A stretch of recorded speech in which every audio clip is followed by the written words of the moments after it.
ಹಳ್ಳಿಯ ಜೀವನ ಸುರೇಶ್ಗೆ ಬೇಸರವಾಗಿತ್ತು. ಓದಿಗಂತ ಬೆಂಗಳೂರು ಸೇರಿದವ ತಂದೆಯ ಕಾಯಿಲೆಯ ಬಗ್ಗೆ ತಿಳಿದು ಮತ್ತೆ ಏಕಾಏಕಿಯಾಗಿ ಊರಿಗೆ ಬರಬೇಕಾಯಿತು. ಬಂದ 2 ದಿನದಲ್ಲಿ ಅಪ್ಪ ಶಿವನ ಪಾದ ಸೇರಿದ್ರು. ಬೆಂಗಳೂರಿಗೆ ಮತ್ತೆ ಹೋಗಿ ಬಿಟ್ಟು ಬಂದಿದ್ದ ಡಿಗ್ರಿ ಪರೀಕ್ಷೆಯ ಸೂತ್ರವನ್ನು ಅನುಸರಿಸುವ ಉತ್ಸಾಹ, ಆಸೆ ಕಡಿಮೆಯಾಗಿದ್ದವು. ಮನೆಯ ತಾಪತ್ರಯವೆಲ್ಲ ತನ್ನ ಮೇಲೆ ಒರಗಿದಾಗ ಜೊತೆಗೆ ಮದುವೆಗೆ ಸಿದ್ಧವಾಗಿರುವ ತಂಗಿ, ಮುಂಜಿಗೆ ಸಿದ್ಧವಾಗಿರುವ ತಮ್ಮನನ್ನು ಏಕಾಂಗಿಯಾದ ತಾಯಿಯ ಬಳಿ ಬಿಟ್ಟು ತಾನು ನಿರಾತಂಕವಾಗಿ ಓದುವುದಕ್ಕೆ ಹೋಗುವುದು ಸುರೇಶ್ ಮನಸ್ಸಿಗೆ ಒಪ್ಪಲಿಲ್ಲ.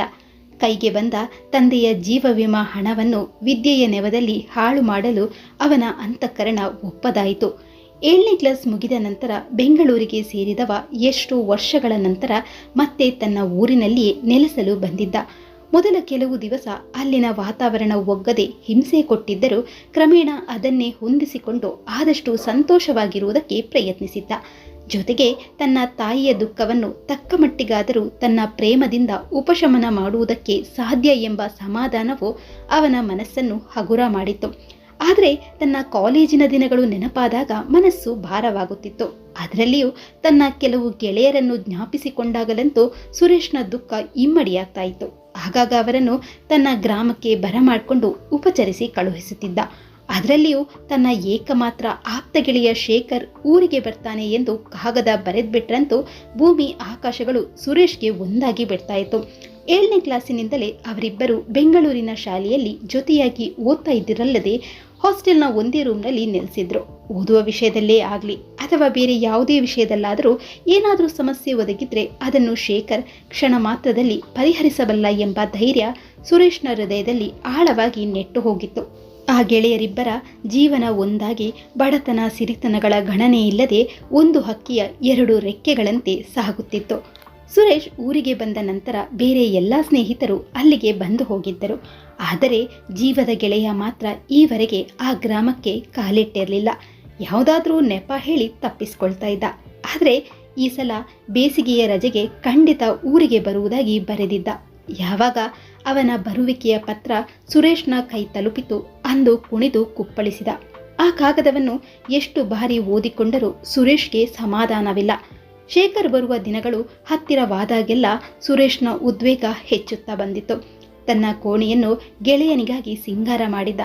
ಡಿಗ್ರಿ ಪರೀಕ್ಷೆಯನ್ನು ತೀರಿಸಿಕೊಂಡು ಬರುವುದರಿಂದ ಬಹಳ ದಣಿದಿರುತ್ತಾನೆ ಎಂದು ಅವನ ಆರೈಕೆಗೆ ಬೇಕಾದ ಏರ್ಪಾಟು ಮಾಡುತ್ತಿದ್ದ. ಶೇಖರ್ ಬರುವುದು ಸುರೇಶ್ಗೆ ಎಷ್ಟು ಸಂತೋಷವೋ ಅವನ ತಾಯಿಗೂ ಅಷ್ಟೇ ಸಂತೋಷ. ಸುರೇಶ್ ಬೆಂಗಳೂರಿನಲ್ಲಿ ಓದುತ್ತಿದ್ದಾಗ ಅಪ್ಪ ಅಮ್ಮ 1-2 ಬಾರಿ ಬೆಂಗಳೂರಿಗೆ ಹೋಗಿದ್ದರು. ಆಗ ಅಲ್ಲಿ ಶೇಖರ್ನ ಪರಿಚಯವಾಗಿತ್ತು. ಅವನ ವಿನಯ, ಮರ್ಯಾದೆ, ಗಂಭೀರವಾದ ನಡವಳಿಕೆಗಳನ್ನು ಕುರಿತು ಆಗಾಗ ಯಜಮಾನರೊಂದಿಗೆ ಪ್ರಸ್ತಾಪಿಸಿಯೂ ಇದ್ದರು. ಅಂತಹ ಹುಡುಗ ನಮ್ಮ ಮಗಳು ಕಾವ್ಯಾಳಿಗೆ ಸಿಕ್ಕರೆ ಎಷ್ಟು ಅದೃಷ್ಟ ಎಂಬುದಾಗಿ ಸುಮಾರು ಸಲ ಗಂಡನಲ್ಲಿ ಹೇಳಿಕೊಂಡಿದ್ದರು. ಅಂಥದ್ದರಲ್ಲಿ ಈಗ ಶೇಖರ್ ಮನೆಗೆ ಬರುವುದೆಂದರೆ ವನಜಮ್ಮನವರಿಗೆ ದೊಡ್ಡ ಹಬ್ಬದ ಸುದ್ದಿಯೇ ಆಗಿತ್ತು. ಆ ದಿನ ಬಸ್ನಿಂದ ಬಂದ ಶೇಖರ್ಗೆ ಬಸ್ ಇಳಿತಾ ಇದ್ದಂತೆ ಸುರೇಶ್ನನ್ನು ಕಂಡು ಪ್ರಯಾಣದ ಆಯಾಸವೆಲ್ಲ ಮರೆತೇ ಹೋಯಿತು. ಮೊದಲು ಇಬ್ಬರಿಗೂ ಬಾಯಿಂದ ಮಾತು ಹೊರಡಲಿಲ್ಲ. ಮಾತು ಶುರುವಾದ ನಂತರ ಮುಗಿಯಲು ಕೇಳಲಿಲ್ಲ. ಅವನ ಭುಜದ ಮೇಲೆ ಕೈ ಹಾಕಿಕೊಂಡು ಸುರೇಶ್ ಆದರದಿಂದ ಮನೆಗೆ ಕರೆದೊಯ್ದ. ವನಜಮ್ಮನವರಂತೂ ಮನೆಗೆ ಮಗನ ಗೆಳೆಯ ಬಂದ ಅನ್ನೋದಕ್ಕಿಂತ ಹೆಚ್ಚು ಅಳಿಯ ಬಂದನೆಂಬಂತೆ ಅವನನ್ನು ಆರತಿ ಎತ್ತಿ ಸ್ವಾಗತಿಸಿದ್ರು. ರೂಮಿಗೆ ಹೋದ ಶೇಖರ್ ತನ್ನ ಕಣ್ಣನ್ನು ತಾನೇ ನಂಬದಾದ. ತನಗಾಗಿ ಸಜ್ಜುಗೊಂಡಿದ್ದ ಕೋಣೆಯ ವೈಭವ ನೋಡಿ ಬೆರಗಾದ. ಹಳ್ಳಿಯ ಹಂಚಿನ ಮುರುಕು ಮನೆಯನ್ನು ತಾನು ನಿರೀಕ್ಷಿಸಿದ ಸ್ಥಳದಲ್ಲಿ ಮಂಗಳೂರು ಹಂಚಿನ ಭವ್ಯ ಕಟ್ಟಡವಿರುವುದನ್ನು ಕಂಡು ಆಶ್ಚರ್ಯಚಕಿತನಾದ. ವಿಸ್ಮಯದಿಂದ ಎಲ್ಲವನ್ನು ವೀಕ್ಷಿಸುತ್ತಿದ್ದಾಗ ಸುರೇಶ್ ಬೇಕೆಂದು ಕೆಮ್ಮಿದ ಶಬ್ದ ಕೇಳಿಬಂತು. ತಿರುಗಿ ನೋಡಿ ಅವಕ್ಕಾದ. ಹರಿವಾಣದ ಹಾಗಿರುವ ಬೆಳ್ಳಿಯ ತಟ್ಟೆಯಲ್ಲಿ ಎದ್ದು ಕುಳಿತಿದ್ದ ಉಪ್ಪಿಟ್ಟು, ಬೋಂಡ, ಮೈಸೂರು ಪಾಕ್, ಕಾಫಿ ನೋಡಿ ನಗುತ್ತಾ, ಏನೋ ಸುರೇಶ್ ಇದೆಲ್ಲ ಇವತ್ತೇ ಹೆದರಿಸಿ ಊರಿಗೆ ಓಡಿಸಿಬಿಡುವ ಹಾಗೆ ಕಾಣುತ್ತದಲ್ಲ. ಹಾಗೇನೂ ಇಲ್ಲ ಕಣೋ, ಬಸ್ ಪ್ರಯಾಣ ಅಂದರೆ ಸುಮ್ಮನೆನಾ? ಫಲಹಾರ ಮೊದಲು ಮುಗಿಸು, ಆಮೇಲೆ ಮಧ್ಯಾಹ್ನಕ್ಕೆ ಮೂಳೆಗಳನ್ನೆಲ್ಲ ಎಣಿಸೋಣ. ನಿನ್ನ ಫಲಹಾರ ಆಯ್ತಾ? ಇಲ್ಲ, ಈಗೋ ಎಂದು ಪಕ್ಕದಲ್ಲಿದ್ದ ಇನ್ನೊಂದು ತಟ್ಟೆ ತೋರಿಸಿದ. ಇಬ್ಬರು ಫಲಹಾರ ಮುಗಿಸಿ ತೋಟದ ಕಡೆ ಹೊರಟರು. ಕ್ಷೇಮ ಸಮಾಚಾರಗಳೆಲ್ಲ ತೀರಿದವು. ಕಾಲೇಜಿನ ಬಗ್ಗೆ ವಿಚಾರಿಸತೊಡಗಿದ. ಆ ಸ್ವಲ್ಪ ಹೊತ್ತಿನಲ್ಲಿ 1 ವರ್ಷದ ಸುದ್ದಿಯನ್ನೆಲ್ಲ ಸಂಗ್ರಹಿಸಿಕೊಂಡು ಬಿಡಬೇಕೆಂಬ ಉತ್ಸಾಹ, ಉದ್ವೇಗ ಅವನಿಗೆ. ಮತ್ತೆ ನಿನ್ನ ಪರೀಕ್ಷೆ ಹೇಗಾಯ್ತು? ಸದ್ಯ ಪಾಸ್ ಆದ್ರೆ ಸಾಕು ಕಣೋ. ಈಗ ವಾರ್ಡನ್ ಯಾರು? ನಮ್ಮ ಶಂಕರ್ಗೆ ಪಾದರಕ್ಷೆಯಿಂದ ಹೊಡೆಯಿತಲ್ಲ, ಆ ಪ್ರಾರಬ್ಧವೇ ಇದೆಯೋ? ಇದೆಯಪ್ಪ, ಅದೇ ಇದೆ. ನಮ್ಮೆಲ್ಲರ ಮೇಲೆ ಒಂದು ಕಣ್ಣೇ ಇಟ್ಟಿದೆ ಆ ಹೆಂಗಸು. ಒಂದೊಂದಿನ ಸಿನಿಮಾಗೆ ಹೋಗುವುದು ಕೂಡ ಕಷ್ಟ ಆಗುತ್ತದೆ. ಆ ಹಾಸ್ಟೆಲ್ ಬಿಡುವುದಕ್ಕಾದರೂ ಪರೀಕ್ಷೆ ಪಾಸ್ ಆದ್ರೆ ಸಾಕಲ್ಲ ಎನ್ಸ್ಬಿಟ್ಟಿದೆ ಎಂದು ಹೇಳಿ ನಕ್ಕ. ಸುರೇಶ್ ಮತ್ತೆ ಮಾತು ಮುಂದುವರಿಸುತ್ತಾ, ನಮ್ಮ ಕಾಳಪ್ಪ ಇನ್ನೂ ಇದ್ರೇನೋ ಶೇಖರು, ಒಳ್ಳೆ ಮುದಿಯ ಕಣಯ್ಯ. ವಾರ್ಡನ್ ಕಣ್ಣಿಗೆ ಮಣ್ಣು ಹಾಕಿ ನಮಗೆ ಸಿಗರೇಟು ಸರಬರಾಜು ಮಾಡುವುದಕ್ಕೆ ಅವನನ್ನು ಬಿಟ್ಟರೆ ಇನ್ನು ಯಾರೂ ಇಲ್ಲ. ಹೇಗಿದ್ದಾನೆ ಮುದಿಯ? ಸುಖವಾಗಿದ್ದಾನೆ ಸುರೇಶ್, ಆದರೆ ಈ ಲೋಕದಲ್ಲಿ ಅಲ್ಲ, ಮುಂದಿನ ಲೋಕದಲ್ಲಿ. ಮೊನ್ನೆ ಅವನು ಮಣ್ಣಾದುದನ್ನು ನೋಡಿ ಹೀಗೆ ಹೊರಟು ಬಂದೆ. ಹೌದಾ, ಏನಾಗಿತ್ತು? Heart trouble. ತಕ್ಷಣ ಆಸ್ಪತ್ರೆಗೆ ಸಾಗಿಸಿದೆವು. ಆದರೆ ಮಧ್ಯಾಹ್ನದ ಹೊತ್ತಿಗೆ ಜೀವ ಎಳೆಯಿತು. ಸಾಯುವ ಕೆಲವು ದಿನಗಳ ಮುಂಚೆ ನನ್ನ ಹತ್ರ ಬಂದು ಕೆಲವೊಂದು ವಿಷಯ ಹೇಳಿದ್ದ. ಪಾಪ, ಅವನ ಬಗ್ಗೆ ತಿಳಿದರೆ ನಿನಗೂ ಅಯ್ಯೋ ಅನಿಸ್ಬಹುದು. ಹೌದಾ, ಏನು ಅದು? ಕಾಳಪ್ಪನ ಕಥೆಯನ್ನು ಶೇಖರ್ ಇನ್ನಷ್ಟೇ ಹೇಳಬೇಕು ಎನ್ನುವಷ್ಟರಲ್ಲಿ ದೂರದಿಂದ ಸುರೇಶ್ನ ಅಮ್ಮನ ಕೂಗು ಕೇಳಿಸಿತು. ಆಗ್ಲೇ ಗಂಟೆ ಮಧ್ಯಾಹ್ನ 1 ಆಗಿತ್ತು. ಅಮ್ಮ ಊಟಕ್ಕಾಗಿ ಕೂಗ್ತಾ ಇದ್ಲು. ಮಾತು ಮಧ್ಯದಲ್ಲೇ ನಿಂತು ಹೋಯಿತು.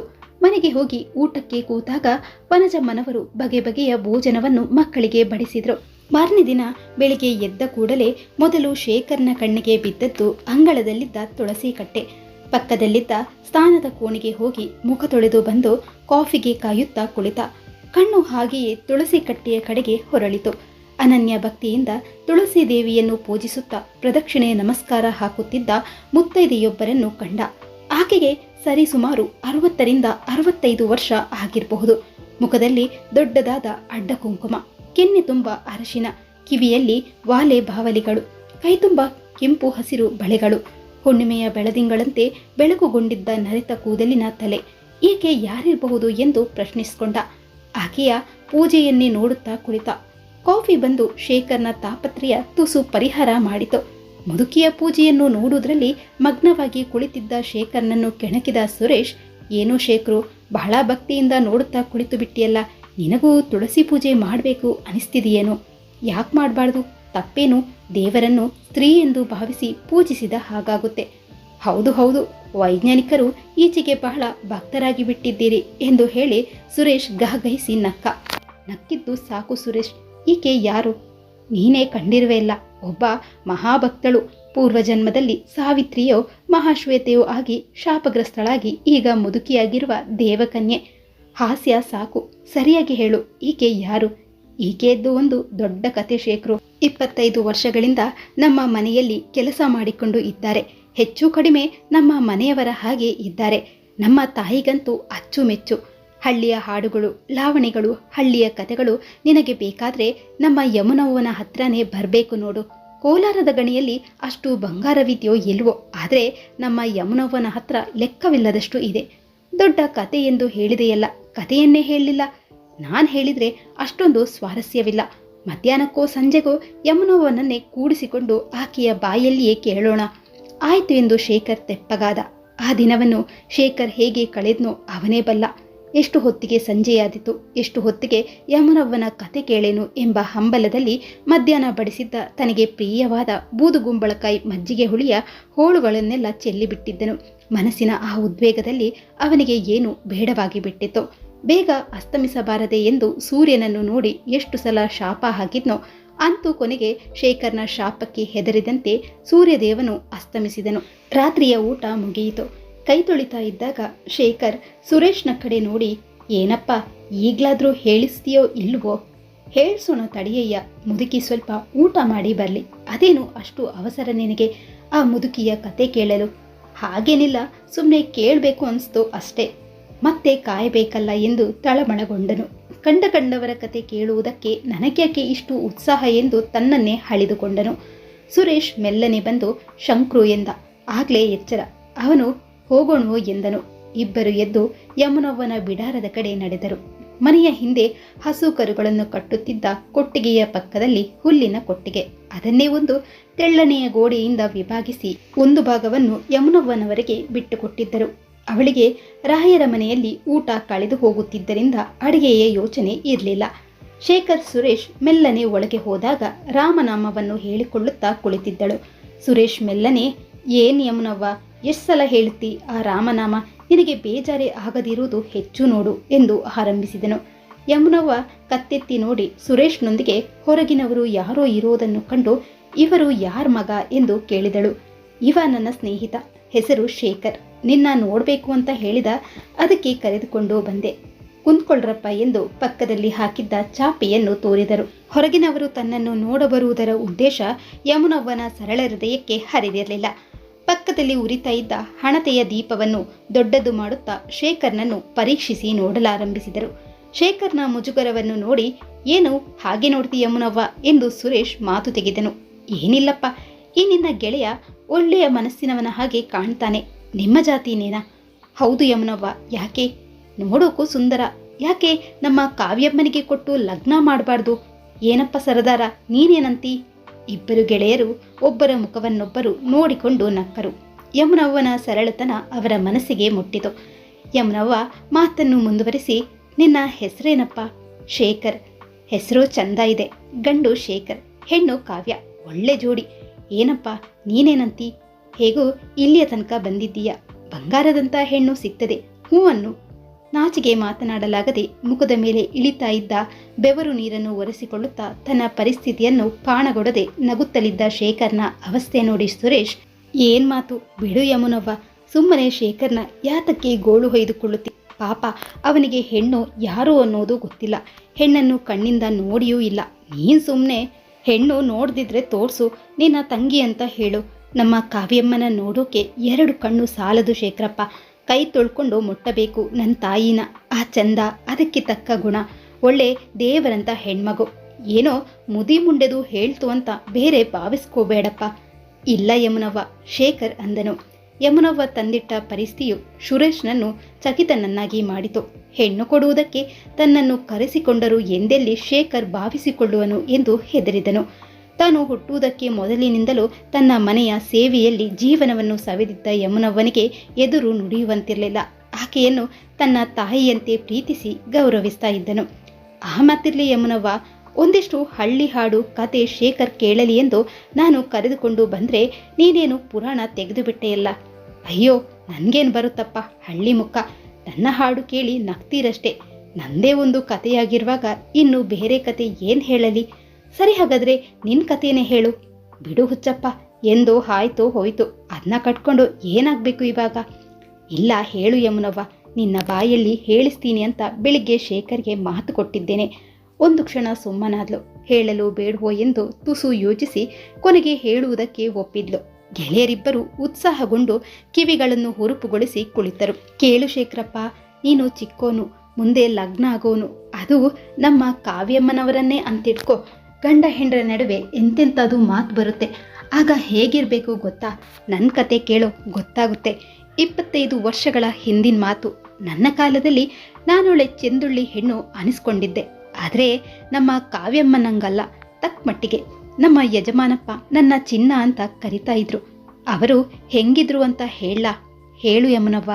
ಒಳ್ಳೆ ಭೀಮನಂತ ಆಳು, ತೆಂಗಿನ ಮರದಂತೆ ಎತ್ತರ. ನಾನು ಅವರು ಚೆನ್ನಾಗಿ ಸಂಸಾರ ಮಾಡಿಕೊಂಡು ಹೋಗ್ತಾ ಇದ್ವಿ.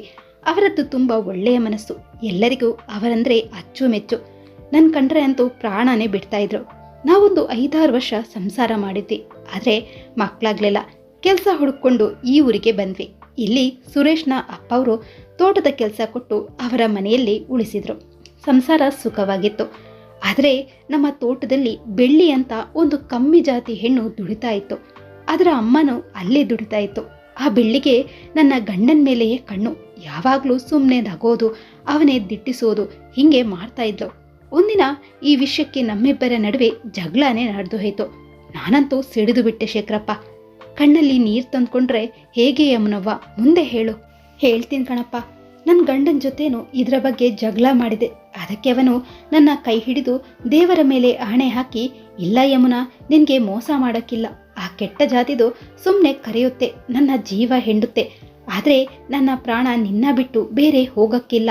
ನೀನು ಅನುಮಾನ ಪಡಬೇಡ ಅಂತ ಹೇಳಿದ್ನಪ್ಪ. ನಾನು ನಂಬಿ ಸುಮ್ಕೆ ಆಗ್ಬಿಟ್ಟೆ. ಒಂದಿನ ನಾನು ಕೆರೆ ತಾವ ಹೋಗ್ತಾ ಇದ್ದೆ.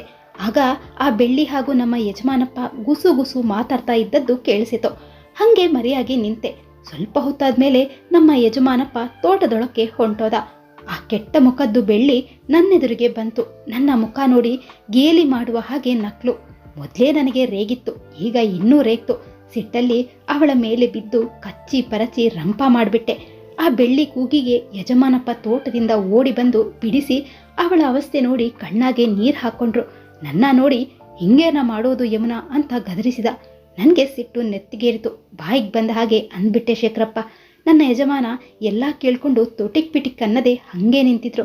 ಕೊನೆಗೆ ಅತ್ತು ಕರೆದಾಗ, ನೋಡಿ ಯಮುನಾ, ಆ ಪರಮಾತ್ಮನ ಮೇಲೆ ಸಾಕ್ಷಿ ಮಾಡಿ ಹೇಳ್ತೀನಿ, ನಾನು ಶುದ್ಧವಾಗಿದ್ದೀನಿ. ನೀನು ಸುಮ್ಮನೆ ರೇಗ್ತಾ ಇದೆಯಾ? ಇಲ್ಲದ ಅನುಮಾನ ಪಟ್ಟೆ. ಈ ಅನುಮಾನ ಮಧ್ಯೆ ಇಟ್ಕೊಂಡು ನೀನು ನಾನು ಬಾಳಕ್ಕಾಗಲ್ಲ. ನಾನಿವತ್ತು ಎಲ್ಲಿಗಾದರೂ ಹೋಗಿ ಜೀವನ ಮಾಡ್ಕೋತೀನಿ. ಹೆಂಗೋ ದನಿಗಳು ಹಿಟ್ಟು ಬಟ್ಟೆ ಕೊಟ್ಟು ನಿನ್ನ ಕಾಪಾಡ್ತವ್ರೆ, ಮುಂದೆ ಅವರೇ ನಿನ್ನ ಕಾಪಾಡ್ತಾರೆ ಎಂದು ಹೇಳಿದ ನನ್ನ ಯಜಮಾನ. ನಾನೇನೋ ಸುಮ್ಮನೆ ಬಾಯಿಗೆ ಬಂದ ಹಾಗೆ ಏನೇನೋ ಹೇಳ್ತಾ ಇದ್ದಾನೆ ಅಂತ ಅಂದ್ಕೊಂಡೆ. ಆದರೆ ಆ ಮನುಷ್ಯ ಹೇಳದೆ ಕೇಳದೆ ನನ್ನ ಬಿಟ್ಟು ಹೋಗೇ ಬಿಟ್ಟ. ಅವತ್ತಿನಿಂದ ಇವತ್ತಿನ ತನಕ ದರ್ಶನಾನೇ ಇಲ್ಲ ಶೇಖರಪ್ಪ. ಗಂಟಲು ಬಿಗಿದು ಬಂದು ಮುಂದೆ ಮಾತನಾಡದಾದ್ಲು. ಶೇಖರ್ ಕಣ್ಣುಗಳಲ್ಲಿಯೂ ನೀರು ತುಂಬಿತ್ತು. ಗದ್ಗದವಾಗಿದ್ದ ಕಂಠವನ್ನು ಸರಿ ಮಾಡಿಕೊಂಡು, ಬಹಳ ಅನ್ಯಾಯವಾಯಿತು ಯಮುನವ್ವ ಎಂದು ಮಾತ್ರ ಹೇಳಿದನು. ಯಮುನವ್ವ ಮೆಲ್ಲನೆ ದೀಪದ ಬತ್ತಿಯನ್ನು ಮೀಟುತ್ತಾ, ಆದರೆ ಆಸೆ ಹೋಗಕ್ಕಿಲ್ಲಪ್ಪ, ಇವತ್ತಲ್ಲ ನಾಳೆ ಬರ್ತಾರೆ, ನನ್ನ ಕ್ಷಮಿಸಿದ್ದೀನಿ ಅನ್ನುತ್ತಾರೆ ಅಂದ್ಕೊಂಡು ಇಷ್ಟು ವರ್ಷ ಸಾಯದೆ ಬದುಕಿದ್ದೀನಿ. ಶೇಖರಪ್ಪ, ಒಂದು ಮಾತು, ನಿಂಗೇನಾದರೂ ಅವರ ಸಮಾಚಾರ ಸಿಕ್ಕರೆ ನನಗೆ ತಿಳಿಸ್ತೀಯಾ? ಖಂಡಿತವಾಗಿ ತಿಳಿಸುತ್ತೇನೆ ಯಮುನವ್ವ, ಯೋಚಿಸಬೇಡ ಎಂದು ಸಮಾಧಾನ ಮಾಡಿದನು. ಕಣ್ಣುಗಳಿಂದ ಧಾರೆ ಧಾರೆಯಾಗಿ ಸುರಿತಾ ಇದ್ದ ದುಃಖಾಷ್ಟುಗಳನ್ನು ನಿವಾರಿಸಿಕೊಳ್ಳುತ್ತಾ ಸುರೇಶ್ನ ಕಡೆ ತಿರುಗಿದನು. ಯಮುನವ್ವ ಮತ್ತೆ, ಶೇಖರಪ್ಪ, ಇನ್ನೊಂದು ಮಾತು ಹೇಳವ್ವ, ನೀನು ಲಗ್ನ ಮಾಡ್ಕೊಂಡ್ಮೇಲೆ ಹೀಗೆ ಯಾರಿಗೂ ಆಗದ ಹಾಗೆ ನೋಡ್ಕೋಬೇಕು, ಗೊತ್ತಾಯ್ತಾ? ಸುರೇಶ, ನಿನಗೂ ಈ ಮಾತು ಹೇಳ್ತೀನಿ, ಗಂಡಸರು ನಿಮಗೆ ಹೆಣ್ಣಿನ ಮನಸ್ಸು ತಿಳಿಯಕ್ಕಿಲ್ಲ. ಮುಂದೆ ಹೇಳಲಾಗದೆ ಸುಮ್ಮನಾಗಿ ಬಿಟ್ಟರು. ಗೆಳೆಯರಿಬ್ಬರು ಎದ್ದರು. ಹೋಗಲು ಯಮುನವ್ವನ ಅಪ್ಪಣೆ ಕೇಳಿದ್ರು. ಯಮುನವ್ವ ಕಣ್ಣುಗಳನ್ನು ಒರೆಸಿಕೊಂಡು ನಗುತ್ತಾ, ಶೇಖರಪ್ಪ, ಬೆಳಿಗ್ಗೆ ಕಾವ್ಯನ ನೋಡೋದು ಮರಿಬೇಡ. ಬಿಡು ಯಮುನವ್ವ ಎಂದು ಸುರೇಶ್ ನುಡಿದು ಶೇಖರ್ನೊಂದಿಗೆ ಯಮುನವ್ವನ ಕೋಣೆಯನ್ನು ಬಿಟ್ಟು ತೆರಳಿದನು. ಇಬ್ಬರು ಹೋಗಿ ಕೋಣೆಯಲ್ಲಿ ಕುಳಿತರು. ಕಥೆಯು ಶೇಖರ್ಗೆ ಎಷ್ಟು ದುಃಖವನ್ನುಂಟು ಮಾಡಿತ್ತೋ ಅಷ್ಟು ದುಃಖವನ್ನು ಸುರೇಶ್ಗೆ ಉಂಟು ಮಾಡಿರಲಿಲ್ಲ. ಪ್ರಾಯಶಃ ಅದನ್ನು ಅವನು 4-6 ಬಾರಿ ಕೇಳಿದ್ರಿಂದ ಅದರ ಆಳ ಸ್ವಲ್ಪ ಕಳೆದು ಹೋಗಿರಬಹುದು. ಹೆಣ್ಣು ಬಾಳು ನಿಜವಾಗಿಯೂ ಬಹಳ ಕಷ್ಟ ಸುರೇಶ್. ಯಾತಕ್ಕೆ? 25 ವರ್ಷಗಳಿಂದ ಗಂಡನಿಗೆ ಕಾಯುತ್ತಾ ಮಿಣುಕು ದೀಪದ ಬತ್ತಿಯನ್ನು ಮೀಟುತ್ತಾ ಕುಳಿತಿರುವ ಯಮುನವ್ವನ ಶಾಂತಿ ತಾಳ್ಮೆಗಳು ನನ್ನನ್ನು ಸ್ತಬ್ಧನನ್ನಾಗಿಸಿವೆ. ನೀನು ಕತೆ ಕೇಳಿದ್ದು ಅವರಿಗೆ ದೊಡ್ಡ ಉಡುಗೊರೆ ಕೊಟ್ಟಂತಾಗಿದೆ. ಇನ್ನು ನಾಳೆಯೆಲ್ಲ ನಿನ್ನ ಸುದ್ದಿಯಲ್ಲಿ ಕಾಲ ಕಳೀತಾರೆ ಇರಬಹುದು. ಆದರೆ ಯಾರಾದರೂ ತನ್ನ ಗಂಡನನ್ನು ಹುಡುಕಿ ಪತ್ತೆ ಹೇಳಲಿ ಎಂದು ಬಂದವರಿಗೆಲ್ಲ ಈ ದುಃಖದ ಕತೆ ಹೇಳೋದು ಆಕೆಯ ಮನಸ್ಸಿಗೆ ಎಷ್ಟು ನೋವನ್ನುಂಟು ಮಾಡಬಹುದೇನೋ. ಅದು ನ್ಯಾಯವೇ. ಹೀಗೆ ಯಾರಾದರೂ ಅಕಸ್ಮಾತ್ತಾಗಿ ಅವರನ್ನು ಕಂಡಿದ್ದವರು ಸುದ್ದಿ ಸಮಾಚಾರ ಹೇಳಿದರೆ ಎಷ್ಟು ಚೆನ್ನಾಗಿರ್ತಾ ಇತ್ತು. ಚೆನ್ನಾಗಿರೋದಿಲ್ಲ ಸುರೇಶ್, ನೀನು ತಪ್ಪು ತಿಳಿದಿರುವೆ. ತಿಳಿದಿರುವುದನ್ನು ಹೇಳಲಾಗದ ಸಂಕಟಕ್ಕೆ ಮನುಷ್ಯ ಸಿಕ್ಕುವುದು ಇಂತಹ ಸಂದರ್ಭಗಳಲ್ಲಿಯೇ. ಯಾಕೆ ಹಾಗೆನ್ನುವೆ ಎಂದು ಗಾಬರಿಯಿಂದ ಸುರೇಶ್ ಕೇಳಿದನು. ಯಾಕಂದರೆ ನಾನು ಯಮುನವ್ವನ ಗಂಡನನ್ನು ಬಲ್ಲೆ. ಆದರೆ ಹೌದಾ? ಹಾಗಾದರೆ ಹೇಳಬಹುದಿತ್ತಲ್ವಾ? ಅವಳ ಜೀವನದ ಭಾಗ್ಯನಿಧಿ ನೀನಾಗುವೆಯಲ್ಲ. ಏನಂತ ಹೇಳಲಿ? ಅವನು ಜೀವಂತವಾಗಿಲ್ಲ ಅಂತಾನ? ಮೊನ್ನೆ ತಾನೇ ಮೃತಪಟ್ಟ. ಏನು ಎಂದು ತಲೆಯ ಮೇಲೆ ಕೈ ಹೊತ್ತು ಸುರೇಶ್ ಕುಳಿತು ಬಿಟ್ಟನು. ಹಾಗಾದರೆ ಹೌದು, ನಮ್ಮ ಹಾಸ್ಟೆಲ್ ಕಾಳಪ್ಪನೇ ಆಕೆಯ ಗಂಡ. ಅವನು ಸಾಯುವ ಹಿಂದಿನ ದಿನ ನಾನು ನೋಡುವುದಕ್ಕೆ ಹೋಗಿದ್ದಾಗ ಇದೇ ಕಥೆಯನ್ನು ನನಗೆ ಹೇಳಿ, ತನ್ನ ಹೆಂಡತಿ ಏನಾದರೂ ಸಿಕ್ಕಿದರೆ ಕ್ಷಮಿಸು ಎಂದು ತಿಳಿಸು ಅಂತ ಹೇಳಿದ. ಹಾಗಾದರೆ ಈಗ ಏನು ಮಾಡೋಣ? ಏನೂ ಮಾಡುವ ಹಾಗಿಲ್ಲ ಸುರೇಶ್, ಸುಮ್ಮನಿರುವುದು ಒಳ್ಳೆಯದು. ಗಂಡನ ಆಗಮನವನ್ನು ಕಾಯುತ್ತಾ ಕುಂಕುಮ ಅರಿಶಿನ ಧರಿಸಿ ತುಳಸಿ ಪೂಜೆ ಮಾಡುವುದರಲ್ಲಿಯೇ ಯಮುನವ್ವ ಕೈಲಾಸವನ್ನು ಕಂಡಿದ್ದಾಳೆ. ಈ ಕೊನೆಗಾಲದಲ್ಲಿ ತಾನು ವಿಧವೆಯಾದೆನೆಂಬ ನೋವಿನಿಂದ ಯಾತಕ್ಕೆ ಆಕೆ ಜೀವ ತೊರೆಯಬೇಕು? ನೊಂದ ಜೀವದ ಬಗ್ಗೆ ಶೇಖರ್ನ ಅನುಕಂಪ ಇಷ್ಟರವರೆಗೆ ಹೋಗಬಹುದೆಂಬುದನ್ನು ಸುರೇಶ್ ಗ್ರಹಿಸಿರಲಿಲ್ಲ. ಈ ಮಾತುಗಳನ್ನು ಕೇಳಿ ಅವಕ್ಕಾದ. ಹೃದಯ ತುಂಬಿದ ಭಾವನೆಯನ್ನು ಉಚ್ಚರಿಸಲಾಗದೆ ಅವನ ಕೈಗಳನ್ನು ಬಿಗಿಯಾಗಿ ತನ್ನ ಕೈಗಳಿಂದ ಹಿಡಿದ. ಆಗಲೇ ಶೇಖರ್ ಮನೆಗೆ ಬಂದು 20 ದಿನಗಳು ಕಳೆದಿದ್ದವು. ಹೋಗುವಾಗ ಯಮುನವ್ವ ಹೇಳಿದಂತೆ ಕಾವ್ಯಳನ್ನು 1 ಬಾರಿ ಕಂಡಿದ್ದ. ಅವಳು ಯಾವತ್ತೂ ಅವನ ಎದುರಿಗೆ ಬರುವ ಧೈರ್ಯನೇ ಮಾಡಿರಲಿಲ್ಲ. ಶೇಖರ್ ಮತ್ತೆ ಬೆಂಗಳೂರಿಗೆ ಪ್ರಯಾಣ ಮಾಡಿ 4-6 ದಿವಸಗಳಾಗಿತ್ತು. ಅವನಿಂದ ಯಾವ ವಿಚಾರಕ್ಕೂ ಕಾಗದ ಬಂದಿರಲಿಲ್ಲ. ಕೊನೆಗೆ 7ನೇ ದಿವಸ ಶೇಖರ್ನ ಕಡೆಯಿಂದ ಒಂದು ಪತ್ರ ಬಂತು. ಅದರಲ್ಲಿ 3 ಮಾತು: ನಾನು ಆರೋಗ್ಯ, ಯಮುನವ್ವನನ್ನು ಕೇಳಿದೆ ಎಂದು ತಿಳಿಸು. ಹಾಗೆ ಯಮುನವ್ವನ ಆಸೆ ಪಟ್ಟ ಪ್ರಕಾರ ನಾನು ಕಾವ್ಯಾಳನ್ನು ಒಪ್ಪಿದ್ದೇನೆ. ಪತ್ರವನ್ನು ಹಿಡಿದುಕೊಂಡು ತಾಯಿಯ ಬಳಿಗೆ ಓಡಿದ ಸುರೇಶ್ ಮನಸ್ಸಿನ ಒಂದು ಮೂಲೆಯಲ್ಲಿ ಅವನಿಗೂ ಕೂಡ ತನ್ನ ತಂಗಿಯನ್ನು ಶೇಖರ್ ಕೈ ಹಿಡಿಯಬೇಕೆಂಬ ಆಸೆ ಇತ್ತು. ತಾಯಿಯೊಂದಿಗೆ ಪತ್ರದ ಸುದ್ದಿಯನ್ನು ಕೇಳಿದ ತಂಗಿ ನಾಚಿ ತಲೆ ಬಗ್ಗಿದಾಗ ಮುಖದ ಮೇಲೆ ಉಂಟಾದ ರಂಗನ್ನು ಸುರೇಶ್ ಗಮನಿಸದೆ ಹೋಗಲಿಲ್ಲ. ವನಜಮ್ಮನವರ ಖುಷಿಗಿಂತ ಹೆಚ್ಚಿನ ಖುಷಿ ಯಮುನಮ್ಮನವರದ್ದು. ಈ ಸಂಬಂಧ ಕೂಡಿದ್ದು ತನ್ನ ಪ್ರಯತ್ನದಿಂದಲೇ ಎಂದು ಆಕೆಯ ದೃಢ ವಿಶ್ವಾಸ. ಸುದ್ದಿ ಕೇಳಿ ಯಮುನವ್ವ ಕಣ್ಣಲ್ಲಿ ನೀರು ತಂದ್ಕೊಂಡ್ಲು. ಶೇಖರ್ ಓದು ಮುಗಿಸಿ ಉದ್ಯೋಗ ಹಿಡಿದಾಗ ಯಮುನವ್ವನವರು ಹಿರಿಯರಾಗಿ ಮುಂದೆ ನಿಂತು ಶೇಖರ್ ಕಾವ್ಯಾಳಿಗೆ ಮದುವೆ ಮಾಡುತ್ತಾರೆ. ಮುಂದೆ ಅವರಿಗೆ ಹುಟ್ಟಿದ ಮಕ್ಕಳ ಜೊತೆ ಕಾಲ ಕಳೆಯುತ್ತಾ ಮನಸ್ಸಿನ ಒಂದು ಮೂಲೆಯಲ್ಲಿ ಪ್ರತಿದಿನ ಗಂಡನನ್ನು ನೆನೆಯುತ್ತಾ ಅವನಿಗಾಗಿ ಕಾಯುತ್ತಾ ಇಹಲೋಕ ತ್ಯಜಿಸಿದಳು. ಈ ಕತೆ ನಿಮಗೆ ಇಷ್ಟ ಆಗಿದೆ ಅಂತ ಅಂದ್ಕೊಂಡಿದ್ದೇನೆ. ಇಷ್ಟವಾಗಿದ್ದಲ್ಲಿ ವಿಡಿಯೋಗೊಂದು ಲೈಕ್ ಹಾಗೂ ಕಮೆಂಟ್ ಮಾಡೋದನ್ನ ಮರಿಬೇಡಿ. ಹಾಗೆ ಪ್ಲೀಸ್ ಸಬ್ಸ್ಕ್ರೈಬ್ ಕೂಡ ಮಾಡ್ಕೊಳ್ಳಿ. ಧನ್ಯವಾದಗಳು.